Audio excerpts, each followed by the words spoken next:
Hello and welcome to Opinionated Marketers with me, Charles Nixon, and Kieran Kapoor.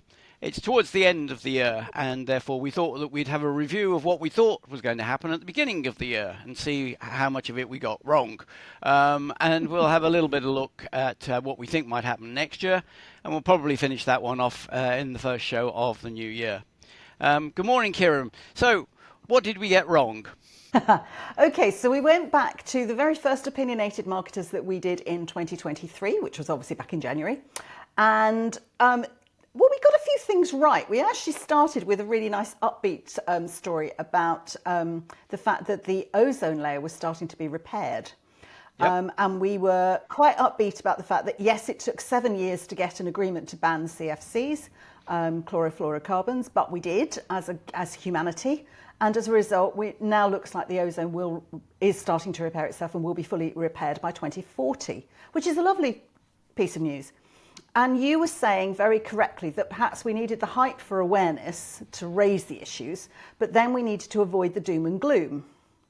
Yep. And we're talking just after COP28 has finished. Yes, I think that's probably a very fair point, actually. Yeah, the amount of which you get the hype from different types of media as to what is going right and what is going wrong. As long as you get, as someone said, criticised from both sides, you know you're roughly getting it right. And you could see that the reality is starting to settle in, that for the future we will still need to use fossil fuels for quite a while as we wean ourselves off them. And so it's a balancing act. And you can't just stop using oil straight away. From most poor people's organisations' perspective, it's a gradual evolution. The question is how quickly do we need to manage that?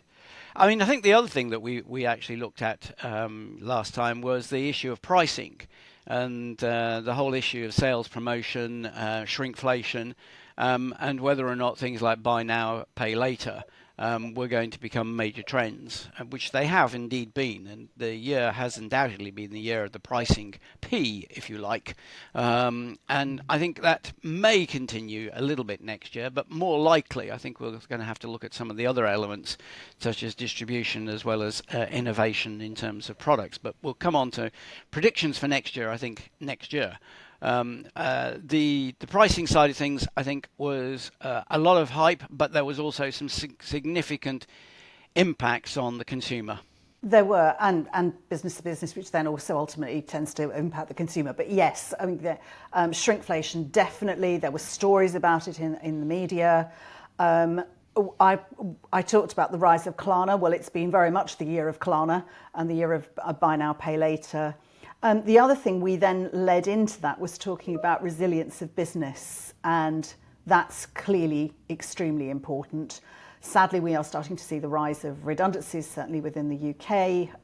As a training provider, we're starting to see them amongst our own learners. They're starting to report that they have been made redundant or colleagues have been made redundant. So business resilience was something that you flagged was going to be a very big issue and really has become so. Yes, and I'm afraid I see that probably continuing. I'm not an economist in terms of predictiveness these days, but the likelihood is that there will be sufficient pressure to maintain the level of interest rates, which will mean that companies who are at the process at the moment of just hanging on may well tip over. So there will be a continuing level of zombie companies going to the wall until the level of unemployment means that the pressure comes off inflation and it continues to drop down to somewhere near the Bank of England's actual primary target. That will mean, of course, therefore, that there will continue to be pressures on inflation in terms of companies having difficulty in putting prices up. Some competitors will possibly go bust. But it means that there will be a pool of workers who are available to fill the gaps that many companies are beginning to find in their workforce and having difficulty to recruit. So from a macroeconomic perspective, it's not all doom and gloom again, though in the short term it may well be a little pessimistic. I think the other aspect that we discussed last time was the issue of the Ukraine war continuing. Certainly shows no sign of ending. And that plus the Middle East is beginning to resurrect the issue of supply chain problems, and therefore the importance of resilience within corporations' supply chains. And I think that is going to be something that we talked about last year and will be, sorry, this year, at the beginning of this year, and will continue into 2024. Yes, I mean, we're also starting to now see, of course, climate change is having an impact on supply chains. So the Red Sea is now, is it the Red Sea? Have I got the right geographic area? But we've got areas of the world where the shipping can no longer go for two reasons. One, where you've got pirates or missiles coming at them. And secondly, you've got a completely separate issue where there's just not enough water. It's not deep enough. So we are starting to see climate change. Many farming areas have been hit with climate change. So we're becoming difficult to get hold of things as strange as hazelnuts and olives. It's just starting to have an impact. So yes, those supply chain issues are going to start, I think, are going to increasingly be a problem. Yes, it's an interesting one that you mentioned. I'm not quite sure if it's what you had in mind, but it's the Panama Canal that's the really quite interesting one that wasn't coming out of anyone's prediction. It's because the Panama Canal is a freshwater canal and therefore requires its reservoirs to be full in order to be able to float ships. Well, the problem is there's been a drought in Panama and that particular area of Central America for quite a while. The reservoirs are low, and therefore the result is that they can't operate the canal at full capacity. So if the Red Sea is blocked from the point of view of pirates and war, and the Panama Canal is slow, then the world's shipping is going to have a bit more of a torrid time. That will obviously put prices up and delay goods and services arriving. So I think, yes, resilience again gets underlined for next year. I think the other thing that we talked about at the beginning of the year and will undoubtedly continue is the rise of AI, artificial intelligence, in whatever shape or guise one wants to talk about it. But it is something that we, I think, have talked about several times, and we need to repeat, experiment with it. Absolutely.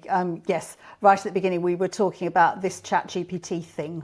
I don't think we actually phrased it like that, but that was very much the way it was coming across, as it was a bit new and a bit exciting, and let's see. But we were both very upbeat about thinking about the ways it could be used, similar to that ozone issue. It's, you see it as something that can be used and as a tool, and try it and be upbeat about it rather than looking for all the downsides. Though there are undoubtedly downsides, and I think the official term is putting guardrails around it.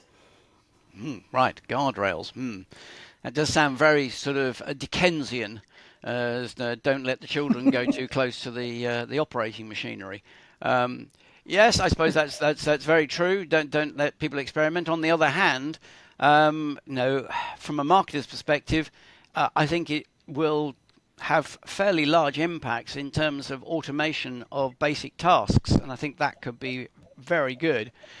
If we don't take advantage of it, it will take advantage of us, because certain of the tasks require limited amount of creativity and they can be changed and handled by robots. There is one other thing that I was going to introduce. Something I read yesterday, which I found quite interesting, was the rise of no advertising. There's quite a large article in The Economist, which is talking about the rise of social media subscription rates, where you don't see advertising, and how that may well, in Europe, certainly become a business model which social media and other platforms go to, and the result of which is that quite a few of the channels that we rely on for our advertising may well start to disappear, and something we might want to flag up as something to look at for 2024. That's quite interesting, isn't it? And it comes on the back of Elon Musk complaining that advertisers are killing off X, stroke Twitter, and calling out people like Bob Iger, head of Disney, by name, as to saying he's one of the people that's seeing the downturn of Twitter, and its history will judge him.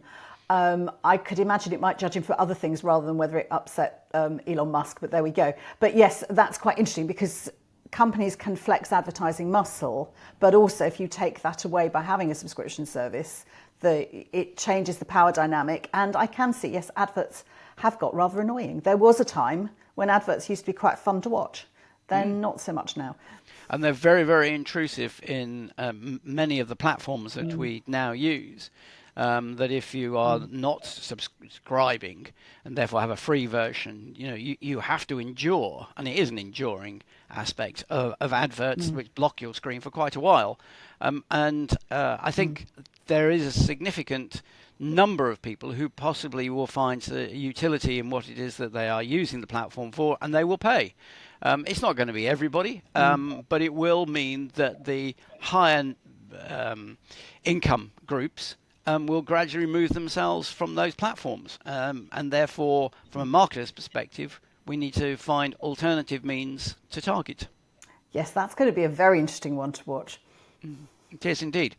I think that's probably most of what we discussed at the beginning of last year.